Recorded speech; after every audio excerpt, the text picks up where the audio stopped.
അമിതമായ ആങ്സൈറ്റി, പേടി, വറിയൊക്കെയുള്ള ഒത്തിരി മനുഷ്യരിന്ന് നമ്മുടെ ചുറ്റുപാടുമൊക്കെ ഉണ്ട്. ഒരുപക്ഷെ വളരെ നെഗറ്റീവായിട്ട് ഓറിയൻറ്റ് ചെയ്യുന്ന ഒരു സമൂഹത്തിൻ്റെ പ്രതിഫലനമായിരിക്കുക ഇതൊക്കെ. കാരണം എപ്പോഴും എപ്പോൾ കണ്ട നേരവും ദുരന്തങ്ങളും, എപ്പോൾ കണ്ട നേരവും വലിയ അപകടങ്ങളും, എപ്പോഴും നെഗറ്റീവായിട്ടുള്ള വാർത്തകളും പോസിറ്റീവായിട്ടൊന്നും പ്രചരിപ്പിക്കാൻ ആർക്കുമില്ല. മാധ്യമങ്ങൾ പോലും ഒരു പത്രത്തിൻ്റെ ഫ്രണ്ട് പേജിൽ തന്നെ വലിയ ദുരന്തങ്ങളെക്കുറിച്ചാണ് എഴുതുന്നത്. അപ്പോൾ എല്ലാം നമ്മൾ ടി വി തുറന്നാൽ അവിടെ എല്ലാം മോശപ്പെട്ടതും വൃത്തികെട്ടതും അതുപോലെ തന്നെ നെഗറ്റീവായിട്ടുള്ള കാര്യങ്ങൾ മാത്രമാണ് കാണുന്നത്. അപ്പോൾ ഇതൊക്കെ കണ്ടിട്ട് ഒരുപാട് മനുഷ്യരിൽ അതിൽ നിന്ന് തന്നെ ഈ ആങ്സൈറ്റികളൊക്കെ കൂടാൻ സാധ്യതയുണ്ട്. അല്ലാതെ തന്നെ നമ്മൾ കഴിക്കുന്ന ആഹാരത്തിൻ്റെയൊക്കെ കുഴപ്പങ്ങൾ, അതുപോലെ തന്നെ നമ്മുടെ ജീവിത രീതിയുടെ കുഴപ്പങ്ങൾ, അച്ചടക്കമില്ലായ്മയുടെ കുഴപ്പങ്ങൾ, ഇതുകൊണ്ടൊക്കെ നമുക്ക് ആങ്സൈറ്റി കുറയുന്നുണ്ട്. പിന്നെ ചെറുപ്പകാലത്തൊന്നും ഒരു പേഴ്സണാലിറ്റി ഡെവലപ്മെൻറ്റോ നല്ല സൗഹൃദങ്ങളോ ഒന്നും ഇല്ലാത്തതിൻ്റെ പേരിൽ നമുക്ക് മെൻ്റൽ ഡെവലപ്മെൻറ്റും ഒരു വ്യക്തിത്വ വികസനവും ഒന്നും പ്രോപ്പറായിട്ടുണ്ടാകാത്തതിൻ്റെ പേരിലൊക്കെ നമുക്ക് ആങ്സൈറ്റി ഉണ്ടാകും. ഇതൊന്നും അല്ലാതെ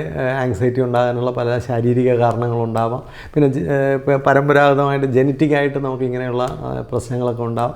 എന്ത് തന്നെയായാലും ഇതും വെച്ചുകൊണ്ട് മുമ്പോട്ട് പോകുന്നത് അത്ര ശരിയല്ല.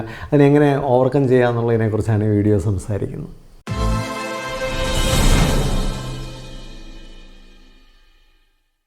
ധാരാളം ചിന്തിച്ച് കൂട്ടുന്ന വലിയ ആകുലതകളുള്ള മനുഷ്യരുടെ എണ്ണം അനുദിനം നമ്മുടെ ഇടയിലൊക്കെ കൂടിക്കൊണ്ടിരിക്കുകയാണ്. ഒരുപാട് പേർക്ക് പേടിയും അതുപോലെ തന്നെ ആവശ്യമില്ലാത്ത വറി, അതുപോലെ തന്നെ ഒരു അൺഈസിനെസ്സൊക്കെ അനുഭവപ്പെടുന്നുണ്ട്. നമുക്ക് ചുറ്റും നടക്കുന്ന കാര്യങ്ങളിലെല്ലാം നമ്മൾ അസ്വസ്ഥരാകാറുണ്ട്.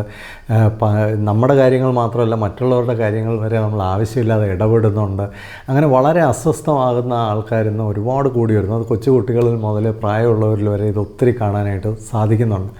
ഒരു പ്രധാന കാരണം നമ്മുടെ ലോകം തന്നെ വളരെ നെഗറ്റീവ് ആകുന്നു എന്നുള്ളതാണ്. ഒട്ടും പ്രത്യാശയില്ലാത്ത, അല്ലെങ്കിൽ ഒട്ടും സന്തോഷം കൊടുക്കാത്ത, എപ്പോഴും ദുഃഖത്തിൻ്റെയും അപകടത്തിൻ്റെയും ദുരന്തത്തിൻ്റെയൊക്കെ വാർത്തകൾ പ്രചരിപ്പിക്കുന്ന ഒരു ലോകത്ത് ഒരുപക്ഷെ അങ്ങനെയൊക്കെ ആയിത്തീരുന്ന മനുഷ്യരുടെ എണ്ണം കൂടുന്നത് സ്വാഭാവികമായിരിക്കാം. പക്ഷേ എങ്കിലും ഒരാൾ വളരെ ആങ്സൈറ്റി ഉള്ള ആളാകുമ്പോൾ, വലിയ പേടിയുള്ള ആളാകുമ്പോൾ ആ വ്യക്തിയെ മാത്രമല്ല, ആ വ്യക്തിക്ക് ചുറ്റുമുള്ള ആൾക്കാരെയും കൂടെ അവർ ബാധിക്കുന്നുണ്ട്. ഒരുപക്ഷെ കൂടെയുള്ളവരെയും കൂടെ രോഗികളാക്കാൻ സാധ്യതയുണ്ട്. അതുകൊണ്ട് തന്നെ ഈ ആങ്സൈറ്റി, അമിതമായ പേടിയും ഒക്കെ നമ്മൾ കുറച്ച് കൊണ്ടുവരണം. അതിൽ ഏറ്റവും പ്രധാനമായൊരു കാര്യം നമ്മളിൽ തന്നെ വരുത്തേണ്ട ഒരു വ്യക്തിത്വ വികസനമാണ്. മെഡിക്കൽ റീസൺസ് ഒക്കെ ഉണ്ടാവാം. അങ്ങനെയൊക്കെ ഉണ്ടെങ്കിൽ അത് ഡോക്ടറെയൊക്കെ കണ്ട് അതിൻ്റെ മെഡിക്കലായിട്ട് നമ്മൾ കറക്റ്റ് ചെയ്യേണ്ടതായിട്ട് വരും. നമ്മുടെ ശരീരത്തിലെയൊക്കെ സംഭവിക്കുന്ന പദാർത്ഥങ്ങളുടെയൊക്കെ കൂടുതലും കുറവും ഒക്കെ നമ്മുടെ ഇത്തരത്തിലുള്ള കാര്യങ്ങളെ ബാധിക്കാം, ബ്രെയിനിനെ ഡെവലപ്പ് ചെയ്യാം. ഇതൊന്നും അല്ലാതെ തന്നെ ചില ആൾക്കാരിൽ ഒരു സ്വഭാവമെന്ന നിലയിൽ തന്നെ ഇത്തരത്തിലുള്ള പേടിയും ആവശ്യമില്ലാത്ത വറിയും ഒക്കെ ഉണ്ട്. അപ്പോൾ അത് ചെറിയ പ്രായം പോലെ തന്നെ കുട്ടികളുടെ വ്യക്തിത്വ വികസനത്തിലൊക്കെ നമ്മൾ കൂടുതൽ ഇടപെടേണ്ടതായിട്ടുണ്ട്. നമ്മുടെ സാമൂഹ്യ ജീവിതത്തിലൊക്കെ എല്ലാ രംഗത്തും ആൾക്കാരെ കൂടുതൽ പ്രചോദിപ്പിക്കാനും മോട്ടിവേറ്റ് ചെയ്യാനും, അതുപോലെ തന്നെ അവരുടെ മെൻ്റൽ ഹെൽത്ത്, ഇമോഷണൽ ഹെൽത്തൊക്കെ വർദ്ധിപ്പിക്കാനും ഒക്കെയുള്ള ധാരാളം പ്രവർത്തനങ്ങളൊക്കെ ഉണ്ടാകുന്നത് വളരെ നന്നായിരിക്കും. പലപ്പോഴും ഒന്നിലും കോൺസെൻട്രേറ്റ് ചെയ്യാൻ പറ്റാത്ത ആൾക്കാരായിരിക്കും ഇത്തരം ആൾക്കാർ. അവർക്ക് കുട്ടികളാണെങ്കിൽ അവർക്ക് പഠിച്ചാലും പഠിച്ച് തീരുന്നില്ല. എത്ര രാത്രി വരെ ഇരുന്നാലും അവർ പഠിച്ച് തീരുന്നില്ല. പരീക്ഷയ്ക്ക് തോറ്റുപോകുമോ, മാർക്ക് കുറഞ്ഞു പോകുമോ എന്നൊക്കെയുള്ള വലിയ അസ്വസ്ഥതകൾ, ജോലി കിട്ടുമോ എന്നൊക്കെയുള്ള അസ്വസ്ഥതകൾ, അതുപോലെ തന്നെ പ്രായമുള്ളവർക്ക് കുട്ടികളെ പറ്റിയുള്ള ഭയങ്കരമായ അസ്വസ്ഥത. പ്രത്യേകിച്ച് മാതാപിതാക്കളിൽ ഈ അസ്വസ്ഥത ഉണ്ടെങ്കിൽ അവരുടെ കുട്ടികളുടെ മെൻ്റൽ ഹെൽത്തിനെയൊക്കെ അത് വളരെ മോശമായ രീതിയിൽ ബാധിക്കാൻ സാധ്യതയുണ്ട്. അപ്പോൾ മാതാപിതാക്കൾക്കൊക്കെ അങ്ങനത്തെ അസ്വസ്ഥതകളുണ്ടെങ്കിൽ അവർ എത്രയും പെട്ടെന്ന് അത് കറക്റ്റ് ചെയ്തില്ലെങ്കിൽ അവരുടെ അടുത്ത തലമുറയും കൂടെ അത് ബാധിക്കാനായിട്ട് സാധ്യത. പ്രത്യേകിച്ച് വാർദ്ധക്യത്തിലിരിക്കുന്ന ആൾക്കാർക്ക് ഇത്തരത്തിലുള്ള പ്രശ്നങ്ങളുണ്ട്. അവർക്ക് ഭയങ്കരമായ പേടിയും, മരിക്കാനുള്ള പേടി, ജീവിക്കാൻ പറ്റുമോ എന്നുള്ള പേടി, പുറത്തെന്തെല്ലാം സംഭവിക്കുമോ എന്നുള്ള പേടി, ഇങ്ങനെയൊക്കെയുള്ള ഒരുപാട് അസ്വസ്ഥതകൾ അവരെയും ബാധിക്കാറുണ്ട്. അപ്പം ഇത്തരത്തിലുള്ള അവസ്ഥയിൽ നിന്നൊക്കെ മനുഷ്യനെ രക്ഷപ്പെടുത്താൻ പറ്റുന്ന ഒരു സാമൂഹിക അന്തരീക്ഷം നമ്മൾ ഉണ്ടാക്കിയെടുത്തേ പറ്റുള്ളൂ. കാരണം ഇത് മനുഷ്യൻ്റെ ഈ ക്വാളിറ്റിയിലെ കുറവ് നമ്മുടെ രാജ്യത്തിൻ്റെ കുറവാണ്, സമൂഹത്തിൻ്റെ കുറവാണ്.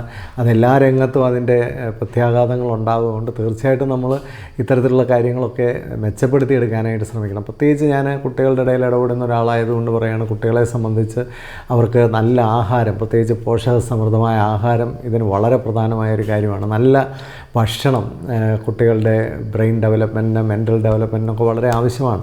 ശരിയായ രീതിയിലുള്ള ഉറക്കം, ആവശ്യത്തിനുള്ള റെസ്റ്റ്, അതുപോലെ തന്നെ കളികൾ, കലകൾ, ഇങ്ങനെയൊക്കെയുള്ള കാര്യങ്ങളിലുള്ള ഇടപെടൽ, അത്യാവശ്യമായി വേണ്ടൊരു കാര്യമാണ് എക്സസൈസ്. കുട്ടികളെ സംബന്ധിച്ച് ഓടിച്ചാടി കളിക്കാനും മറ്റുമുള്ള സാഹചര്യങ്ങൾ ഒരുക്കി കൊടുക്കുക, അവർക്ക് എക്സസൈസ് ഉണ്ടാകേണ്ടത് വളരെ ആവശ്യമാണ്.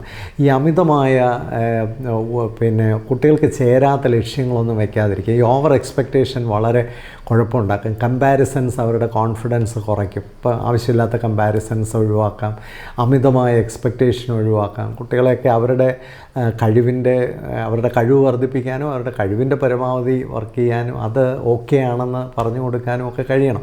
പിന്നെ അമിതമായ മാർക്കിന് വേണ്ടിയുള്ള ശ്രമങ്ങൾ കുട്ടികളിൽ സ്ട്രെസ്സ് കൂട്ടും.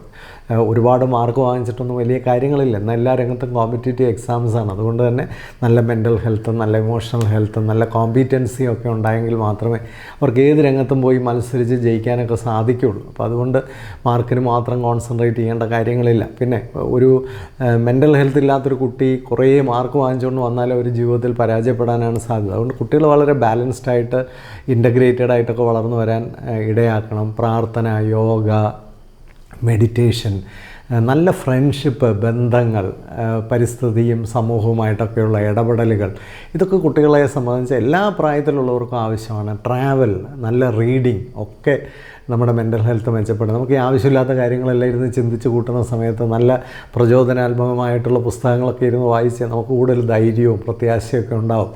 നല്ല പ്രഭാഷണങ്ങളൊക്കെ കേൾക്കാം. നല്ല നല്ല നല്ല പ്രോഗ്രാമുകളൊക്കെ സമൂഹത്തിൽ ധാരാളമായിട്ട് ഉണ്ടാവണം. കുട്ടികൾക്കും മുതിർന്നവർക്കും ഒക്കെ പോയിരുന്ന് വല്ലപ്പോഴും ഒക്കെ കേൾക്കാൻ പറ്റുന്ന നല്ല നല്ല പ്രഭാഷണങ്ങളും നമ്മളെ തിരുത്താനും നമ്മളെ ഒരുക്കാനും ക്രമീകരിക്കാനും ഒക്കെ കഴിയുന്ന നല്ല പരിപാടികളും പ്രോഗ്രാമുകളും ട്രെയിനിങ് പ്രോഗ്രാമുകളും ഒക്കെ സമൂഹത്തിൽ കൂടി വരണം. കൗൺസിലിംഗ് വളരെ നല്ലൊരു കാര്യമാണ്. എന്താണ് ഈ കൗൺസിലിംഗ് എന്ന് ചോദിച്ചാൽ നമ്മളെ തന്നെ കണ്ടെത്താൻ, നമ്മളിലെ പോരായ്മകൾ കണ്ടെത്താൻ, നമ്മുടെ പ്രശ്നങ്ങളെ നമുക്ക് തന്നെ പരിഹരിക്കാൻ നമ്മളെ ഹെൽപ്പ് ചെയ്യുന്ന ഒരു പ്രോസസ്സാണ് കൗൺസിലിംഗ് എന്ന് പറയുന്നത്. കൗൺസിലിങ്ങിൻ്റെ ഒരു ഏറ്റവും ആത്യന്തികമായ കാര്യം അത് നമുക്കൊരു ഇൻസൈറ്റ് തരുമെന്നുള്ളതാണ്. അപ്പോൾ നമ്മളൊരു കൗൺസിലിംഗ് ഒക്കെ എടുത്താൽ നമുക്ക് അതിലൂടെ ഒരു തിരിച്ചറിവ്, ഉൾക്കാഴ്ചയൊക്കെ ലഭിക്കുകയും അതനുസരിച്ച് നമുക്ക് കാര്യങ്ങളെ ഒന്ന് മാറ്റിയെടുക്കാൻ സാധിക്കും. ഈ പ്രശ്നങ്ങളൊക്കെ വെച്ചുകൊണ്ട് ജീവിച്ച് നമുക്ക് നമ്മുടെ ചുറ്റുപാടുമുള്ളവരുടെ എല്ലാം അവസ്ഥ ദുരന്തമാക്കുന്നതിലൊക്കെ എത്രയോ നല്ലതാണ്. നമുക്കൊരു പ്രശ്നമുണ്ടെന്ന് തിരിച്ചറിഞ്ഞിട്ട് നമുക്ക് ആരുടെ അടുത്തെങ്കിലും പോയി കുറച്ച് നേരം തുറന്ന് സംസാരിക്കാൻ നല്ല സൗഹൃദങ്ങളുണ്ടാകുക, കേൾക്കുക, ഇതൊക്കെ നമുക്കൊത്തിരി ഗുണങ്ങൾ ചെയ്യും. ഇത്തരത്തിലൊക്കെ നമ്മുടെ ആങ്സൈറ്റി കുറച്ച് കൊണ്ടുവരാൻ പറ്റും.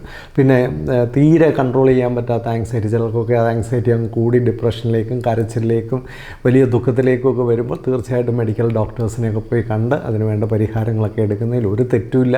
കാരണം പലരുടെയും വിചാരം അങ്ങനെയൊക്കെ ഡോക്ടറിൻ്റെ അടുത്ത് പോയി കഴിഞ്ഞാൽ പിന്നെ വലിയ കുഴപ്പമില്ലേ അങ്ങനെയൊക്കെയാണ് ചിന്തിക്കുന്നത്. ഇതും വെച്ചുകൊണ്ട് നടക്കുന്നതാണ് ഏറ്റവും വലിയ കുഴപ്പം. ഇത് കാരണം നമുക്കൊരു ക്വാളിറ്റി ഓഫ് ലൈഫേ ഇല്ല, നമ്മൾ ശരിക്കും ജീവിക്കുന്നേ ഇല്ല, നമ്മൾ നരയിക്കുകയാണ് ചെയ്യുന്നത്. അതൊക്കെ ഒന്ന് പരിഹരിച്ച് മുമ്പോട്ട് പോകുമ്പോൾ നമുക്ക് ആശ്വാസകരമായൊരു ജീവിതം കിട്ടും. നമ്മുടെ നാട്ടിലൊക്കെ ഒരു മെൻ്റൽ ഹെൽത്തിനെ കുറിച്ചൊക്കെയുള്ള ഒരു അവയർനെസ് കൂട്ടിക്കൊണ്ടുവരണം.